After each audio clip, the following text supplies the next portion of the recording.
Hi friends, welcome to Nakshatra vlogs. இன்றைக்கி Thursday, நாளைக்கு March 8 மகளிர் தினம். நாளைக்கு மகளிர் தினம் அப்படிங்கிறத சொல்லவே பயமாக இருக்குது. ஏன்னா அவ்வளோ பெரிய கொடுமை நடந்திருக்கு நம்ம நாட்டில். பாண்டிச்சேரியில் நேற்று நடந்ததை நியூஸில் பார்த்துட்டு நைட்லாம் தூக்கம் வரல.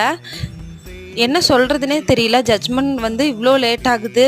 சீக்கிரமாக இதுக்கு நல்ல ஒரு தீர்ப்பாக கொடுத்து அந்த குழந்தைக்கு நீதி கிடைக்கணும். திரும்ப உயிர் வரப்போகிறதில்ல. நாம் குழந்தைங்கள பாதுகாப்பாக பார்த்துக்கணும். வேலை சம்பாதிக்கிறது அதெல்லாம் செகண்டரி தான். தயவு செஞ்சு பெண் குழந்தைங்கள பாதுகாப்பாக பார்த்துக்கோங்க. வேறு வழி இல்லை. இந்த மாதிரி ஒரு கொடூர மிருகங்களாக இருக்கிற நம்ம நாட்டில் நம்ம தான் பாதுகாப்பாக பார்த்துக்கணும். எங்கேயும் வெளியே விடாதீங்க.